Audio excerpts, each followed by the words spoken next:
చిన్న చిన్న విషయాలకే విడాకులు తీసుకుంటున్న జంటల సంఖ్య ఇటీవలి కాలంలో పెరిగిపోతుంది. పన్నంటి బిడ్డను భర్త చేతుల్లో పెడదామనుకుంది ఆమె. కానీ రివర్స్లో అతనేమో విడాకుల నోటీసు ఆమె చేతిలో పెట్టాడు. భారీగా కట్నం తీసుకున్నాడు, పెళ్లి చేసుకున్నాడు, ఆపై బిడ్డను కన్నాడు. సన్నిహితంగా ఉంటూనే విడాకుల నోటీస్ పంపించాడు. అమ్మాయి తల్లిదండ్రులు పెద్ద మనుషుల సమక్షంలో ప్రశ్నిస్తే నిష్కారణంగా నాకు వద్దు అంటున్నాడు. దీంతో ఆ అమ్మాయి భర్త ఇంటి ముందు న్యాయం కావాలంటూ కాలనీ వాసుల మద్దతుతో మౌన పోరాటం చేయడం మొదలుపెట్టింది. ఈ ఘటన సూరారం లక్ష్మీనగర్ లో చోటు చేసుకుంది. శ్రీరమ్య శ్రీతేజలకు 2023 ఫిబ్రవరి 23వ తేదీన వివాహమైంది. 3 నెలల పాటు వారి కాపురం సజావుగా సాగింది. గర్భవతి అయిన రమ్యను అబార్షన్ చేయించుకుంటూ భర్త ఒత్తిడి తెచ్చాడు. దీంతో ఆమె అంగీకరించకపోవడంతో భార్యపై కోపం పెంచుకున్నాడు. ప్రసవం కోసం పుట్టింటికి వెళ్లిన భార్యతో ప్రేమగా ఉంటూనే పథకం ప్రకారం విడాకులకు అప్లై చేశాడు. ప్రసవం తర్వాత బాబును చూడడానికి రాలేదు సరికదా, చల్లగా విడాకు నోటీసు చేతిలో పెట్టేశాడు. దీంతో రమ్య 9 నెలల కొడుకు తల్లిదండ్రులతో భర్త ఇంటికి రావడంతో అత్త మామ భర్త రమ్యను బయటకు పంపించి వేసి ఇంటికి తాళం వేసి ఎటో వెళ్లిపోయారు. దీంతో రమ్య తన గోడును కాలనీ వాసులకు చెప్పి ఇంటి ముందు పోరాటానికి దిగింది. నాకు నా కొడుకు న్యాయం చేయాలంటూ కన్నీటి పర్యంతమైంది. దాంతో పాటు ఆమె మీడియాని కూడా ఆశ్రయించింది. నేను చేసిన తప్పేంటి అని ఆమె ప్రశ్నించింది.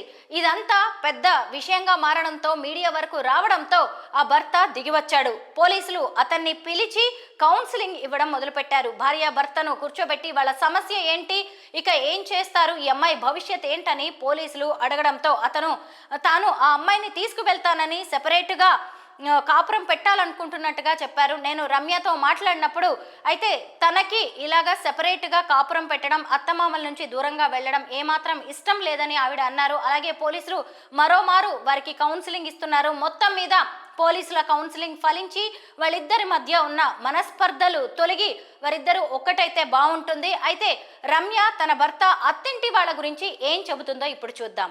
వాళ్ళ సైడ్ పీపుల్స్కి, వాళ్ళ మావేలకి, వాళ్ళ పెద్దనాన్నలకి ఇన్ఫార్మ్ చేసామండి. తేజ ఇలా చేస్తున్నాడు, భాస్కర్ రావు గారు ఏం మాట్లాడట్లేదు, ఎవరికి వాళ్ళే చేతులు ఎత్తేసి మాకు పిల్లలు ఉన్నారు, మాకు వైఫ్లు ఉన్నారు, మేము ఇందులోకి ఇన్వాల్వ్ అవ్వలేమని చెప్పి ఎవరికి వాళ్ళు చేతులు ఎత్తేసారు సార్.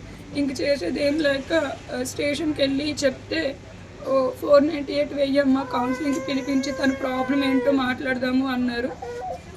వేసాను సార్. వచ్చారు, నన్ను అయితే కట్టుబట్టలతో పంపించేశారు సార్. డెలివరీ ప్రాసెస్కి వచ్చాను కాబట్టి డెలివరీకి తగ్గట్టుగానే తెచ్చుకున్నా. నా సర్టిఫికెట్స్ ఉండిపోయాయి, నాకు గోల్డ్ ఉండిపోయింది. మా హస్బెండ్కి నాకు కలిపి 20 కాసుల దాకా పెట్టారు సార్. నాన్నగారు అయితే నాకు కట్నమే 10 లక్షల పైన ఇచ్చారు సార్. తర్వాత కడుపుంచుకున్నానని చెప్పి అరెస్ట్ చేస్తూ ఆయనకి కాల్ చేసి ఇంకా మాకు సరిపోదు, మా స్థాయికి తగ్గ సంబంధం కాదు మీది, మా కర్మ కొద్దీ దొరికారు, అది ఇది అంటే పాప ఎక్కడ సఫర్ అవుతుందో అని చెప్పి నాన్నగారు చెప్పలేక మింగలేక ఆయన్ని టార్చర్ చేసేసారు సార్ మనీ కోసం. ఇదంతా అయిపోయింది. ఆషాడానికి వాళ్ళు టార్చర్ తట్టుకోలేక వెండిది కంచం పెట్టారు, అన్నీ పెట్టారు. అసలు దేనికి సాటిస్ఫై అవ్వట్లేదు సార్. ఇదంతా అయిపోయింది. కేసు ఫైల్ చేశాను. కౌన్సిలింగ్కి వచ్చారు. వచ్చినప్పుడు సిఏ సార్కి, ఎస్ఐ సార్కి, ఏఎస్ఐ గారికి 5th మంత్ మాకు ట్రెడిషన్ తీసుకుపోతామని చెప్పి ఒక పేపర్ మీద రాసి హోల్ ఫ్యామిలీ అంతా సిగ్నేచర్స్ చేసి వెళ్ళి మళ్ళీ మేము రాము, మాకు వచ్చే పని లేదు, మేము రాము, మీరు ఎఫ్ఐఆర్ వేసుకోండి, మేము బెయిల్ మీద తిరుగుతాం, అవసరమైతే మా దగ్గర బోల్డంత ఉంది అన్నట్టుగా ఆన్సర్ చేశారు సార్. ఎఫ్ఐఆర్ అయ్యింది. బెయిల్కి వచ్చారు. బెయిల్ తీసుకుని రిచ్గా తిరిగేస్తున్నారు సార్. 498 వేసినా రెస్పాన్స్ లేదు. నాకు కాపురం కావాలి, డెలివరీకి పంపించి ఇట్లా చేశారు, కాపురం కావాలి అని చెప్పి నేను హెచ్ఎంఓపి 9 వేసాను సార్. దానికి ఆన్సర్ లేదు. 9 మంత్స్ అయ్యింది. నా బేబీ నేను ఎలా బతకాలని చెప్పి మెయింటెనెన్స్ చేశాను సార్. దానికి ఆన్సర్ లేదు. దేనికి ఆన్సర్ చేయట్లేదు సార్ అసలు. ఇంకా నేను చూసి ఇంకా నాకు ఉండలేక మా ఫాదర్ది కూడా very little bit of upper middle class.